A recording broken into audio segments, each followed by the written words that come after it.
Om Ajnanatimidandasya Jnananjana Shalakaya Chakshurunmilitam Dhena Tasmai Shri Gurave Namaha. It's a great honor to be here at this center in Naperville. This was a devotee center that was meant to be. Chaitanya Mahaprabhu has desired that Krishna consciousness be spread to every town and village in the world, and this is a very strategic place because it's in the middle of America, and from the center many things get done. Just like in India, Naimisaranya forest is the center of the universe. It's the universe organized as a hub and a wheel. And the very hub of that wheel, which is the universe, is Naimisaranya. As you may know, the Earth planet is in the very middle of the planetary systems. Om Bhur Bhuvaswa Tat Savitur.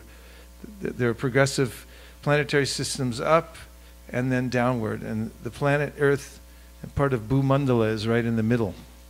In fact, this is where the door is to get out of the building. You don't get out from the upper floors. So if you go to the heavenly planets, to Swarga, you still have to come back down to this place in order to exit. This is the place where tapasya takes place. And if you're down in the lower planetary systems, you have to rise up to come to this plane. So Manusya, the human beings who are born here on this Bhumandala and this earthly area, are very fortunate. Our lifestyle is not, we don't have extreme opulence here. The best you get is what you see around you right now. It doesn't, people try to go to Hawaii, but it's still a little disturbing over there. It's not like you get heaven on earth. And you also, it's not so hellish, although you do see hellish scenes all over the earth. So you get a little bit of both, a tiny bit of heaven, tiny bit of hell. But for the most part, we're right in the middle region. And there's a reason for that. Specifically, human life, the kind of life we have right now. We're souls, but we're within a body that is provided to us by material nature naturally. But it's a great win for the soul to come into this body. Labham sudurlabham idam bahusambhavante manushyam artadam anityam apihadira. The Shastra says it is extremely rare to get this opportunity to be a human being. And it's a temporary life, very temporary. We're hanging by a thread from the time we're born, really. But it's extremely valuable because you can make great advancement in this life. So all the Shastras and the great Acharyas and the incarnations, the avatars of God, all say the same thing, and they're talking really to us. Because you can't talk to animals, they don't listen. But human beings can listen. It's hard also for the beings in higher planetary systems to listen, because if you had a bank account, what is your name, sir? No, you. Raj? Raj, if you had $1 trillion in your bank account and you were guaranteed that you were going to live for 5 billion years, would you take spiritual life very seriously? Be honest. But if you have a little bit of a scope that, you know, anything can happen at any time, my lifetime, my, you know, span of life is about 100 years, maybe a little less, and you can kind of see that, you know, this is an urgent situation. So it's a nityam, it's temporary, but it's artadam, it's extremely valuable. And if anyone takes advantage of it in this lifetime, like you're doing, then they can make a complete success of life in this very short span of life. So the International Society for Krishna Consciousness is solely meant for this purpose. There are a lot of agencies you can go to which are very important, that help you take care of your finances. Some take care of your health. That's a big topic these days, health care. And it's important. You have that to have some balance in life. But there are not that many departments that give very clear knowledge about how to make a complete success of the human form of life. Most people don't even realize the value of it. And many people don't realize also that the human body is just a vehicle, and that we're souls riding around in that vehicle. There are spiritual traditions that teach so many things, and not many of them also give a clear conception of the Supreme. The Supreme is in the ultimate concept is the personality of Godhead Krishna. that from whom everything else emanates is a person. And that's why we see form and personality within the universe, because it's an emanation from a person. He also has aspects of impersonality, because the complete whole has to have both personality and impersonality to be complete. So he's the complete whole. But that information is not readily available except through the Vedas. In the Srimad Bhagavatam and Bhagavad Gita, which is the condensed Vedic wisdom, actually Bhagavad Gita is the Vedic intelligence given to us directly by Krishna. Anybody who reads Bhagavad Gita will be spiritually intelligent. And anyone who reads the Srimad Bhagavatam, which is the postgraduate study of the Bhagavad Gita, and which is necessary for one to come to a relationship with the Supreme Personality of Godhead. In fact, in the Bhagavatam it is said, Pravishta karna ranrena swanam bhavam saroruham. By hearing Srimad Bhagavatam repeatedly, one naturally realizes one's personal relationship with the Supreme Personality of Godhead, Krishna. That's how powerful the hearing process is for human beings.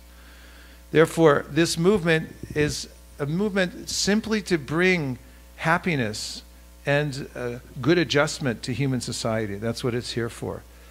And the great sages have already very carefully studied the entire situation and come to the conclusion that there's reality and non-reality. In the Bhagavad Gita, Krishna even mentions this. He says, Nasato vidite bhavo, napavo vidite sata, ubayorapi drishnontas tvanayos tattvadarshibhihi. That the tattvadarshis, those who have seen the truth, know that there's substance and non-substance. The non-substance is what I imagine to be my life situation. I'm seeing that I'm born as a child and then I'm growing up and so many things are happening. I have so many anxieties and hopes. Does anybody have any anxieties and hopes? Please say yes. Yeah, these are called your life situation. There's a lot of situations going on in one's life, but that has nothing to do with your actual life. Your life is you. You're the Atma, the soul, the person behind the life situation. And your life situation, more or less, is like watching a movie. It's a projection on a screen. Which screen? The screen of the mind. So Krishna consciousness is tangible yoga. It's a process by which one can actually come to realize one's real self in relationship with the Supreme Self and make a complete success of the human form of life, following the tradition laid down by the scriptures themselves, which are unassailable, they're axiomatic truth, and by the great sages who have tested the Shastra by dedicating their entire lives to them, and thus showing how they are viable in our own lives. Therefore, we can come to a point of having complete confidence in these sources of knowledge, and when we do and follow them carefully, then we'll notice for ourselves that our lives are becoming well adjusted, that we're getting perspective in life so that we can avoid the great anxiety of becoming over-entangled in material life, and that we also gain knowledge naturally. And the real definition of knowledge is to know the difference between the body and the self. Krishna says this in the Bhagavad Gita, Kshetrajnam chapi mam vidhi sarva kshetreshu bharata, kshetra kshetrajnayo jnanam yatach jnanam atambama. He says, my opinion is that knowledge means those who have come to see the difference between their self and the physical body. Therefore, the greatest cause of all in this world, and I would say that every human being would like to work for some cause. We're cause-driven. We need some cause to work towards in order to feel valuable in life and to be valuable. We are servants by nature, and we'd like to do the best service that we possibly can. And there are hundreds, actually thousands or millions of good causes in the world. But according to the Vedic scripture and the authorities like Srila Vyasadeva, there's one great cause.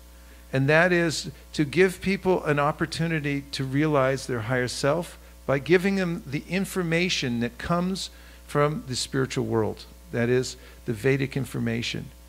And of all Vedic information, Srila Jiva Goswami, the greatest of the scholars in Vaishnavism in the world, arguably, has written a treatise, the Satsandarbha. And in the Satsandarbha, which opens with the Tattva Sandarbha, he shows that the Srimad Bhagavatam is the mature fruit of all Vedic wisdom. There it's the original Shruti. You all know the Shruti, right? You've memorized it all, the Yajurveda, have you? Atharva Veda, you've memorized it? What about C++? Java? Yeah, that. Actually, in your culture, and I'm speaking to you as coming from Bharat, the reason you can memorize all these things is because these are your samskars. Your forefathers memorized the Vedas. They started at a young age as children, and they learned the Vedic knowledge, and they were able to pass it down to many generations. You have it in you to learn all these things. It's part of you. It's in your DNA practically. So this is nothing new to you. You don't lack capacity at all. It's just that the only thing that's missing nowadays is just availability and the impetus to actually learn the Vedic scriptures and to understand the progression of Vedic scriptures. The Vedas are there, but practically they're unavailable to us in this age because they're very cryptic and hard to understand. They're vast, and they require also a lifestyle that is not available in this age. You have to grow up in a gurukula and be celibate and have complete isolation to develop the finer tissues of the brain to come to this point. And after the Vedas, there's the Upanishads, which are a little enigmatic. It's hard for many people to understand the Upanishads. The Upanishads sound like they're saying, we are God. But actually what they're saying is, if you want to understand God, look at yourself, because you're a small sample of God. And if you want to see the most amazing thing in this world, look at yourself, because you're a part of the Supreme. And there's nothing like consciousness in the world. Take a minute here and look at somebody's eyes, if you dare. Do you dare? Go ahead. Try it. Look at somebody right in the eyes and see what happens. Come on. Work with me now. Turn. Look. Is anybody looking back? Who was that? That's amazing. It's actually amazing. Consciousness is amazing. Krishna says in the Bhagavad Gita, Ascharyavat pashji kashyarenam ascharyavat vadati tataiva chanya. Some see it as amazing, some hear it as amazing. Some, after studying the whole thing, can't understand the soul at all because it's the most amazing thing in this world. Cars are not amazing, houses are not amazing, all the material manifestations are not that amazing as the soul is. And so that soul is described in the Upanishads. And then Srila Vyasadeva, who is our well-wisher, compiles a series of sutras called the Vedanta Sutra, specifically to give us a summary of what it says in the Upanishads so that we can assimilate it. But that's actually meant for postgraduate students. Like if I go into a class on molecular biology, there will be all these terse little codes that I'll have no idea what they mean. I just think this is meaningless to me. So for most people, the Vedanta Sutra has no meaning. It's very hard to understand what Vyasadeva wrote, because he's actually writing for the topmost sages who look at it and they go, oh, okay, I get it. Just like a PhD will look at, oh, I understand what that professor was saying, right? So he unpacked the Vedanta Sutra for the people in this age who are very busy and don't have time to live a life of celibacy and complete isolation to understand all these things and come to this position. And that comes out in the Srimad Bhagavatam. This is the natural commentary, is the Srimad Bhagavatam and the Vedanta Sutra. It explains what it all means. And this was inspired, Srila Vyasadeva wrote it after he was inspired by his spiritual master. Who was that? Narada. Srila Vyasadeva was in great anxiety. He didn't know why he was in anxiety after compiling all the Vedas, the Upanishads, and even part of in the many Puranas. He couldn't tell why he was still unhappy. He hadn't done his duty fully. So he met with his guru and he said, please tell me what's the deficiency in me. And his guru told him, you haven't completely described the Supreme Personality of Godhead and the spiritual world in such a way that people in this age can understand it and enter into a relationship with the Supreme. Without that, the Bhagavatam says, Yene ravindaksha vimuktamaninas tvayastabhavad avashudha budaya. That every kind of liberation one may attain in this life that doesn't have a connection, that doesn't include my connection in a relationship with the Supreme Personality of Godhead is something that I'll slip from, because it's not relatable to me in an eternal way. Therefore, his spiritual master, Srila Vyasadeva's spiritual master, Narada Muni, said, you have to explain this more deliberately and explicitly. So he wrote the Srimad Bhagavatam. And in the Bhagavatam, he gives a very clear explanation of our relationship with this material world, which, interestingly enough, is not substantial. I consider it substantial, and I lose sleep over the various ways in which I relate with this world. Have you ever lost any sleep regarding your relationship with the material world? For instance, like how much money you have or don't have. Does that ring a bell? Or any physical condition you might be facing? Possible? Or is it just me? Yes? Yeah, all those things are meant to be overcome in the human form of life, and they can be done so by entering into a higher transcendental knowledge, which is offered in the first 9 cantos of the Srimad Bhagavatam. And in the 10th canto of the Srimad Bhagavatam, we get the complete explanation of the activities in the spiritual world, including the relationship that Krishna, the Supreme Personality of Godhead, the divine source of everything, has with his loving eternal devotees. And by hearing those pastimes, one can actually develop a desire to develop one's relationship with the Supreme Personality of Godhead. And this is the essence of the process of bhakti. This is mentioned by one of Sri Chaitanya Mahaprabhu's great disciples, Srila Rupa Goswami. Tanama Rupa Charitari Sukirtananu Smrityo Kramena Rasana Manasini Yoja Tishtam Vraje Tananuragi Jananugami Kalam Nayed Akilam Itupadesha Saram. He says the essence of all advice for practicing bhakti is that one should organize one's life so that one can hear the Srimad Bhagavatam regularly and chant the Lord's names. And if you just do that regularly, then you will come to a point of developing your eternal relationship with Krishna. You'll know everything. You'll come to know everything just by hearing. And Krishna says the same thing in the Bhagavad Gita. I'm making this preface to my presentation today to make the case that the highest welfare work for the people of the world and the best that I can do for myself and my family is to organize my life in such a way that I can hear regularly from the Srimad Bhagavatam. There is no better medicine. This is mentioned in Bhagavatam that anarto pasanam sakshat bhakti yogam anahoksaje lokasya ajanato vidmams chakre satvata samhitam. That Srila Vyasadeva knew what problems we would have right here in Naperville in our own lives. He could foresee that. He's a great sage. And he could also see what the solution is. And the solution isn't working harder. You don't solve problems by working harder, do you? Has anybody solved all the problems of life by working harder? A few people, I guess, have, huh? No? But you solve it by taking in the spiritual vibration of the Srimad Bhagavatam. This lifts one above the fray of the material world and gives one an opportunity to experience real happiness in life, inward happiness. This is where it comes from. So, what is the tradition of literature in the world?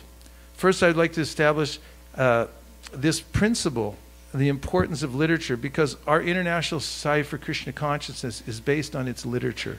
This is our foundational point. If we didn't have the Srimad Bhagavatam, Bhagavad Gita, Sri Chaitanya Charitamrita, the Sri Ishopanishad, the Bhagavad Gita, all the books that we hold so dear for reading ourselves and distributing for others, we would really be an organization without any direction or rudder, and we would have very little to offer the world.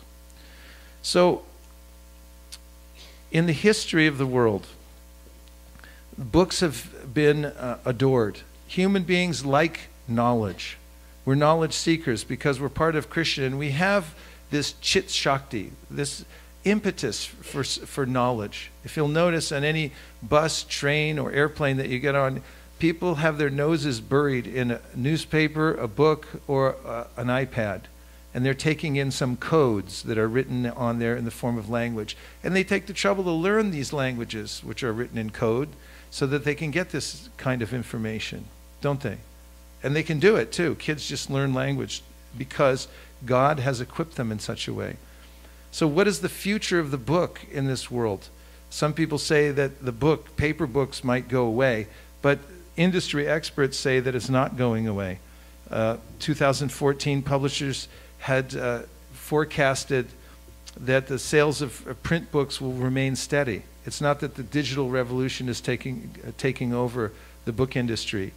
And as recently as 2016, the New York Times gave this report about how paper books are increasing and thriving, whereas the e-books are not thriving. They're not moving up very rapidly like we thought they might. Of course, we have nothing against electronic books. We also advocate that. That's another tangible way to take in spiritual knowledge. But just for the sake of quelling anyone's fear that books are leaving human society anytime soon, I like to include these couple of slides. What are books? May I have a book in my hand? It'll make me feel better. It calms me down. Especially if it's not my book. Give me like a Bhagavad Gita or Srimad Bhagavatam. One that's open. Oh, here we go. Here's a book. Would you all agree? Is this a book? Okay, nothing up my sleeve. I have a book here. All right, so what is a book anyway? I mean, there's a lot of observations I have about books. Reading books is interesting because pages are really thin. I mean, you might think, like, how am I actually going to get through a book? Because I have to turn all these pages, and they're really small. I can't go through. But it's amazing how, if you methodically go through and turn each page and look at what's on the page, you enrich your life. And lo and behold, as you continue to turn the pages, you actually get through the whole book. It's possible to get from here to here. Agreed? Okay, that makes me feel better. But what are they? Let's look at it like in an objective way. Books are containers. What do they have inside? And why do people bother to write things in books, to create a book? It's got a formed substance, it's got a little spine on it, and it holds together, and it's all written in codes. Because they want to share the ideas that are within. And the ideas that are within books are idea seeds. They are seeds. And the seeds go into the ears, they go through the eyes, and they enter within the hearts of those who read them. And then they grow, and they have an effect on the individual and on human society in general. And why is that? Well, in the Srimad Bhagavatam, the Atma, the soul, that's who we are, is described as a particular category of energy. That category of energy is also described in the Vishnu Purana. Vishnu Shakti Para Prokta Kshetra Gyakya Tatapara Avidya Karma Samyangya Tritya Shakti Rishite. The Vishnu Purana says there, God has three major energies. One energy is the spiritual energy in the spiritual world. Another is the external energy, which is the manifestation of Durga, this material world, which is a real pain, actually. And if you look at Durga, she's got a trident, and she's riding on a tigress, and she's poking people, and one of them is me, and it doesn't feel good. And then there's a third energy, which is called the Tatastha, and that's the soul, who's part and parcel of God and can reside either in the spiritual energy or the material energy. Now, we have volition, we have free will, and I like to say that the soul is always open to suggestion. Please repeat. The soul is? Yeah, and we find this all the time. Why do you think people advertise? They put up big signs. They'll say, drink Coca-Cola. And what is the advertising campaign for Coca-Cola presently? It says, open a bottle of happiness. Now, you're all way above average intelligence. You're the cream of the crop. So let me ask you, is Coca-Cola a bottle of happiness? I'm very glad to hear that. What is it actually? It's sugar water with a little flavoring, a little caffeine inside. It's not really a bottle of happiness. But do people buy Coca-Cola? Every continent of the world, there's big trucks pulling up to buildings, unloading tons of gallons, oceans of Coca-Cola. Little Jiva's drinking it everywhere. Why? Little Jiva walked along and saw a sign that says, Coca-Cola, open up a bottle of happiness. And because little Jiva is, you got to work with me on this, the rest of these slides. Little Jiva is? He looks and he says, a bottle of happiness? Yeah, sure, I'll get that. And he stops on the way home and brings it back. And everyone says, what'd you get there, Dad? And it's like a bottle of happiness. And then little Jiva pops the top open. He hears a little fizz sound. And you think, wow, maybe it's in there. And every cell in his body is saying, don't put that in here. You're crazy. And he goes, no, I saw it on the sign. Glunk, glunk, glunk, glunk, glunk. And, you know, in a decade or two, his teeth fall out and he starts looking all wrinkly. Was it a bottle of happiness? No. But from one item of information to another that's offered to me here in the material world, I search for a resting place. I search for an object of satisfaction. I search for some elixir that I can drink, that I can take in, that will actually make me happy. And I'm open to suggestion in that way. And therefore, all over the world, people write books, they put up signs, and they try to influence little Jivas, either individually or en masse, to take up a particular suggestion. One of the ways in history that this has been done is through printing. You'll see on this left side some samples of early scrolls. These were written on palm leaves, and the way that they're written is with a stylus. There's a metal stylus with a semi-sharp edge. And the scribe who would write these scrolls impresses the stylus upon the palm leaf, which you see there, and then places it in the sun. And after some time, the place that has been impressed makes that dark color. And do you see the artistry of those letters? And now, some of these scrolls, can you imagine taking time out from your busy schedule to copy the Bhagavad Gita by hand? How long do you think it would take? Raj, how long do you think it would take? How much? Quite a while? No, give me a number. How long would it take you? You have to call in and say, look, I'm going to copy Bhagavad Gita by hand. I can't come in for how long? 6 months? Raj? I'm only going, whatever Raj says. Raj, 6 months? 6 to 8 months he's going to call his boss, say, get one Bhagavad Gita out, I got to copy it, right? Okay, so that's a lot of work to get one book. But humans like books so much that for centuries they wrote things like that.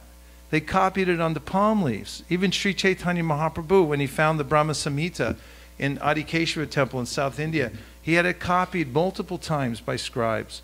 In fact, a scholar I know who studies ancient scriptures told me that many of these scribes didn't know how to read or write. They just knew how to copy things. And so they'd sit there all day long and just copy these scriptures and make them available to people. And there was only a limited amount of these scriptures available to people. You can't just copy it electronically, which seems inconceivable to us nowadays, doesn't it? So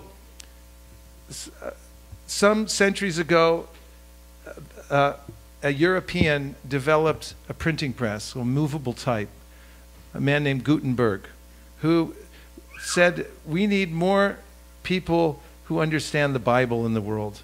So he invented a mechanical way to print books through movable type, and he invented what's today called the Gutenberg press, where he could print multiple Bibles at the same time. Some of these are still on display in museums around the world. You can go look at them.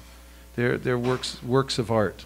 And after him, the Royal Bible Society started inventing better technology so that they could print them faster.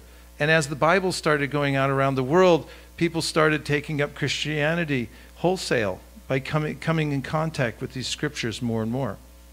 So, how do books transform the world? Well, I just mentioned the Bible and the way it got printed. How about, anybody here heard of evolution? Who here has heard of evolution? Raise your hand. Theory of evolution. Only like 5 people. Okay, who here hasn't heard of the theory of evolution? Okay, 2 people.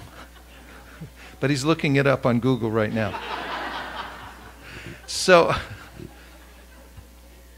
actually, everywhere you go, people naturally assume that everybody knows about evolution. In fact, many books that you'll pick up, sociological books, self-help books, people will say, well, you know, we have an innate nature because we evolved from cavemen, and they just assume a priori that everyone accepts evolution, and most people do. Let me ask you a second question. How many people here have heard of the book Origin of the Species by Charles Darwin? Okay, how many of you have a copy in your car? How about at home on the nightstand? How many anywhere in your house? 1. How many have ever read this book? 1. Are you a PhD scholar? Scientist? Kind of, yes. So anywhere you go, you can ask people in any country if they've heard of the theory of evolution, and they will say, yes, I have. If you ask people how many have read The Origin of the Species by Charles Darwin, you'll get 1 person out of 200, maybe less than that, wherever you go. How did that happen? How did the theory of evolution become so widespread? It was written down in a book. And the book, which is work with me now. A book is a container. What does it have inside? Idea seeds. And when those containers go out in the world, the idea seeds spill out into people's minds and hearts, and they grow there. And ideologies take root in various parts of the world, first in people's minds and hearts, and then it becomes a collective understanding of the way things are. So all over the world, people believe in evolution. It was organized, the thoughts were organized first in a book and then made available, and now this is a pervading ideology. There are other economic systems in the world that people simply, actually they'll fight and die for, because they say it has to be like this or it has to be like that. Where do those various ideas come from? They come from books. One example is The Wealth of Nature, which was a transformative book in the world of economics. Here's a historical fact. Fidel Castro, who was a revolutionary, started his revolutionary career in earnest when he was in prison. He was jailed because he was a revolutionary, and he had one failed coup attempt. Actually, it was an attack on the government. So he's put in jail for a long period of time. But while he was there, he wrote down his theories for social reform on paper, and he did so using lime juice. What is your name? Yes. No, behind him. You. What? Pradu. Have you ever written anything on paper in lime juice? Do you know what happens when you write something on lime juice on paper? It's invisible. But when you take it outside and you put it in the sun, then you can read it again. That's pretty sneaky, right? So what he did was write down his ideas. This is according to the BBC's production, a historical production of the history of Fidel Castro. The papers that he was writing were smuggled out of the prison by his then fiancée Mitra, who would come in and apparently take out these blank papers, reconstitute them, put them together in little booklets and distribute them. By the time he came out of prison, the society was ready for revolution, according to historians. How about the United States of America? How did we get to where we are now? How did we break away from the British crown? Say revolution. How did that start? According to historians, again, it was a pamphlet. In fact, this booklet called Common Sense by Thomas Paine is still, per capita, the best-selling booklet of all time. He sold these books in the colonies. And practically everybody bought them and everybody read them at the time, per capita, the best-selling book of all time. And this book instilled in people a desire to break away from the crowd, gave them the courage. It galvanized them, and they rose up, and there was a revolution. And the historians all point to this book as being the force behind the revolution. So, what we have, our organization is based on the principle called sampradaya. Everyone say sampradaya. The word actually means to give a gift, to bequeath something. And what is it that's being given from Krishna all the way down through the great saints who form a chain of disciplic succession? What is that gift? Let's have a look at it. First of all, I mentioned Sri Chaitanya Mahaprabhu, who is the founder of the modern Hare Krishna movement over 500 years ago. And he was very much fond of books. He took the trouble to copy the Brahma Samhita, the Krishna Karnamrita, and he instilled in all of his disciples, primarily who are the 6 Goswamis of Vrindavan, the importance of literature in society. And he induced them to write multiple books explaining the process of bhakti for the world. Now, have you ever seen this picture? If you haven't seen this picture, raise your hand. Okay, what this picture shows is Lord Krishna in the spiritual world at the top playing his flute. And the flute song is represented by that kind of, looks like a wave coming down into the ear holes of Lord Brahma, who's sitting on top of a lotus flower. Because at the beginning of creation, Brahma is born from the lotus that arises from the navel of Garbhodakshay Vishnu. And when he goes into meditation and prays for Krishna's help, Krishna then plays his flute. And the flute song comes into the ears of Brahma. And he hears it as Omkar. And then from that vibration, which is the seed vibration of the Vedas, then he's able to manifest the sounds of the Vedas, which are the source of liberation. Anavriti Shabda, liberation by sound. So the original sound vibration comes from the spiritual world. So this picture is from the beginning of creation. But I have a question for you.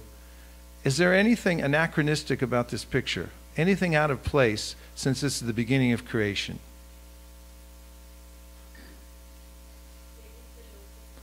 It's not the lotus. The lotus comes from Garbhodakshay Vishnu, yes? He's holding a book. Were there any print shops back then? No. The reason he's holding a book is because our sampradaya, our line, is known as the sampradaya of the book. Because the book represents the gift that we're passing down. Sampradaya, again, means to bequeath something, to give a gift, to pass down a gift. What is that gift? It's the gift of transcendental knowledge by which we become perfected. And we overcome all the problems in life. That's what he's holding in his hand, and that's what it represents. Now, let me show you some of the great acharyas who are in the line coming from Brahma. Are you ready? Now, I need you to work with me. And when you recognize the answer to my question, I need you to say it all together. So, what is Srila Vyasadeva writing? A book. Just say book or books. But you all have to say it together with a little more force. Yes. He's writing books. These are the Vedas he's writing. Okay? And who is that? What is he holding in his hand? A little more force, please. Thank you. Who is that? What is he kneeling before and writing and reading? Correct. Who is this? By the way, what's he writing there? Correct. Who is this? Yeah, what are they holding in their hands and what are they famous for writing? Correct. How about, who's that? Oh, I just noticed something. What's he posing with? Oh, yeah, correct. Okay. Who is this?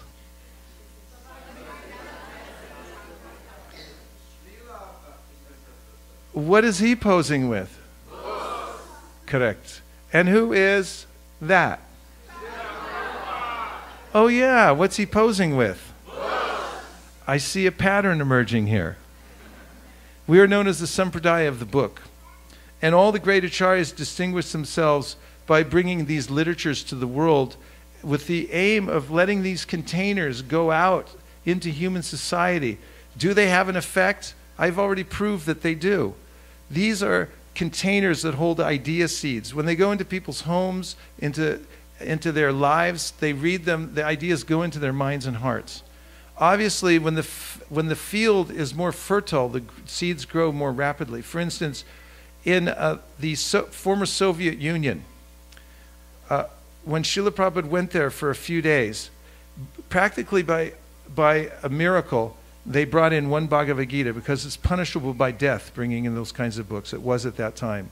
But somehow or other, actually, Malati, the husband of Shyamasundar, the wife of Shyamasundar, threw a Bhagavad Gita into his suitcase before he went to Soviet Union.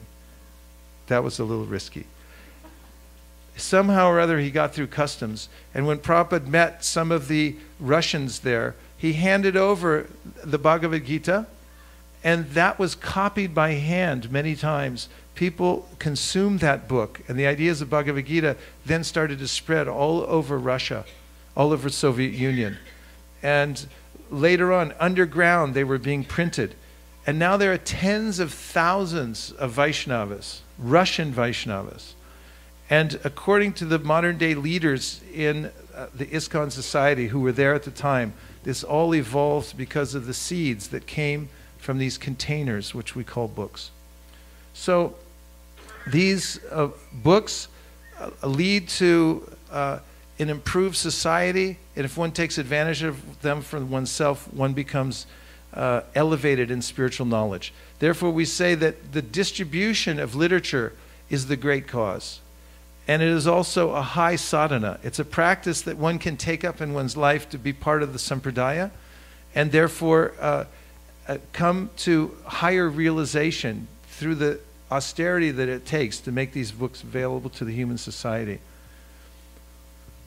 Srila Prabhupada brought with him to America a box of books, nothing else.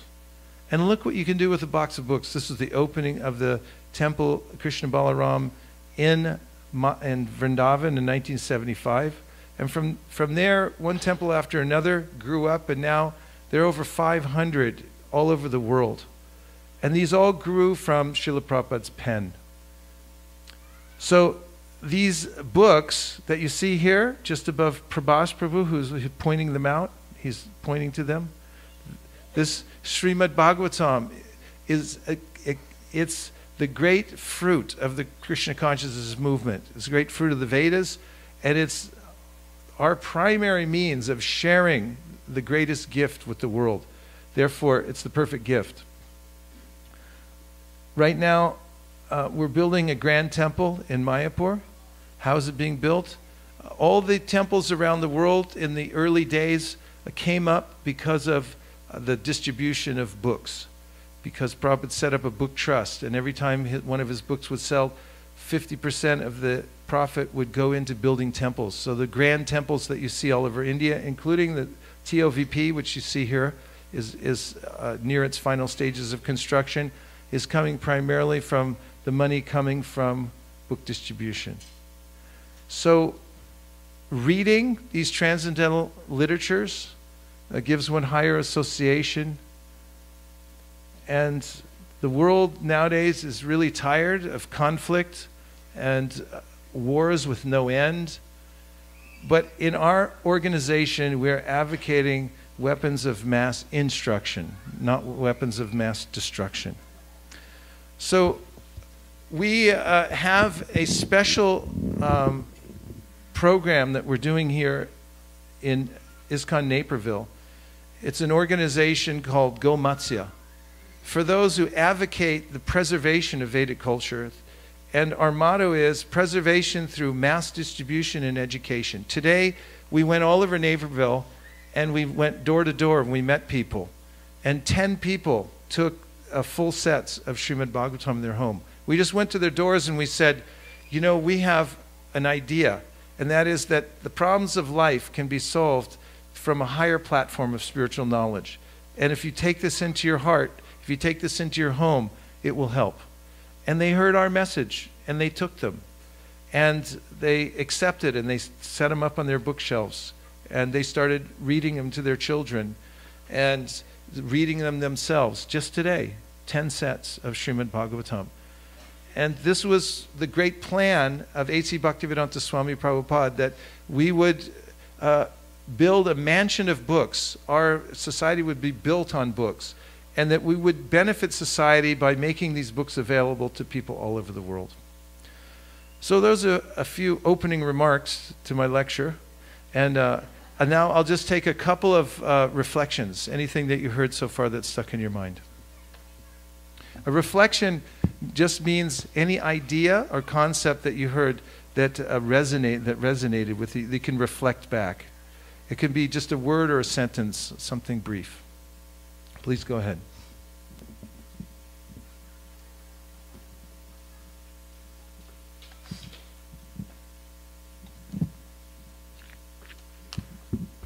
I really like how you put that books are idea seeds. That's like really stuck with me. Yeah, books are containers, and they hold idea seeds, and they go out into the world, they spill out, and they have their effect. It's a tangible method of changing the world. Humans have depended on books since time immemorial. What else? Nirkula? You'll get the mic here within 7 seconds or less, or your money back from this assembly today. We are the sampradaya of the book. We are the sampradaya of the book, yes. So feel free to indulge yourself in these books and to make them as gifts to others. What else? Yes. I liked how you shared the history of how the books came from different How books founded various ideologies in the world, how they took root because of that? Yes. Yes, thank you very much. Deepti in the middle. Soul is always open for suggestions. That's right. The Tatastha Jiva means open to suggestion. All the time people change their mind because they get more information. So if you get information from the spiritual world, you can change your mind about staying in the material world and suffering. Yes. Krishna Maharaj, I like the way how you demonstrated that although the Darwin theory or the popular books that caused the revolution are not actually read by common people, but those theories stuck in. Yes. So it is imperative that although not everybody may read these spiritual books, but it is imperative that they be distributed so that these ideas get spilled into common people through their Thank you for acquaintance. remembering that. Yes, very good. And so this set of books that you see here, this is the Srimad Bhagavatam. It's 12 cantos and it's 18 volumes. And today when we went around to people, we recommended that they take these books and keep them in their home as a means for preserving the Vedic culture, as it's enshrined within the books themselves. They can take advantage of it in their own homes, and that they can also teach it to others. And also, because the books are in many places all over the world, it will ensure that the Vedic sound, the Srimad Bhagavatam, is preserved over time. No matter how many geological changes there are, political changes, when the books are widely spread throughout society, it will preserve this very important culture for the world. So we have these boxes of books, and over the next several weeks, we're putting a focus on this because there's an important day coming up on September 5th. It's called Bhadra Purnima. Bhadra Purnima, as is mentioned on this flyer, is the full moon day in Bhadra. And in the Srimad Bhagavatam, it is said, and I quote directly from Scripture, If on the full moon day of the month of Bhadra one places Srimad Bhagavatam on a golden throne and gives it as a gift, he will attain the supreme transcendental destination. That's also mentioned in one of the oldest scriptures of the world called the Kurma Purana. So these sets of books are $250. They're normally a lot more than that, but the idea of this community is to get out as many as they can. And I was just speaking to some people door to door today. There was a young man there that just had twins. And I said to him, when he was thinking about it, I said, listen, whatever $250 you have right now is going to slip out of your hands one way or the other. For instance, how might it slip out of his hands? Parking ticket. What else? Diapers. What else? Huh? Tablet, yeah. I mean, he may buy some things and people might take it away. You know, Uncle Dilip may call him up and say, listen, I need $250 right now, and I know you have it, you know, pass it over. And what can you say? He's like, all right, Uncle Dilip, I'll give you the money. You know, one way or another, everybody here knows money goes away. Guess what? You don't get any credit for that, because it goes away from everybody. Lakshmi leaves everybody eventually. However, if you preemptively give it away for the highest cause, which I've just shown here, then you get eternal credit. That's called street smarts. You figure out where to preemptively give your wealth so that you get eternal credit. And this is one of the places that's mentioned in Scripture. So we advocate, for the sake of preserving Vedic culture, take a full set of Bhagavatams and put it in your home, enshrine it there, and read it, worship it. Every object that we have in our life, according to Vastu, has a particular influence on us. Every chair, every vase, every way that arches are made in our house has an effect on our consciousness. This is Vedic science. And the Srimad Bhagavatam apparently is a physical object. It's actually eternality meeting the temporal world. And there it has its influence. It's a spiritual object. And when you keep that spiritual object in your home, it has a powerful spiritual influence. You may not see it with your eyes, but you'll experience it in your life. Just like Wi-Fi, you don't see it, but you know it's working. So we just ask everybody, I'm just visiting here from California. I have no vested interest in this other than the fact that I would like to see the world to be a better place, and that I know all of you, I recognize you, I know you. I know who you are. You come from a higher culture. I said it before, you're the cream of the crop of the world, and the Shastra says it too. And so you should have this. You should take it. You should worship it. Set the example. Keep it in your house. Worship it. And when you do, you'll be part of a movement to preserve Vedic culture just by keeping it. And you can also recommend other people to take it. And by referring other people and recommending that they join this program called Go Matsya. Matsya is the avatar of Krishna who saved the Vedas. So this is our campaign within the next, for Bhadra. And the Go Matsya is an ongoing program. It'll be going on forever. I think we're finished now because it's 6:30. Is that correct? 6:30 we're done? Then, pardon me? Okay. Does anybody have any questions? Okay, I have a question for you. How can we help you carry this to your car? We have some strong young people here who will carry your set to your car. Just take at least one set, put it in your home, and the devotees, if you like, will come over and also do a little puja to install it in your house. Thank you very much. Nachari Armarman, Nachari Armarman, Nachari Armarman, Nachari Armarman, hey, Nachari Armarman, Nachari Armarman, Nachari Armarman, Nachari Armarman.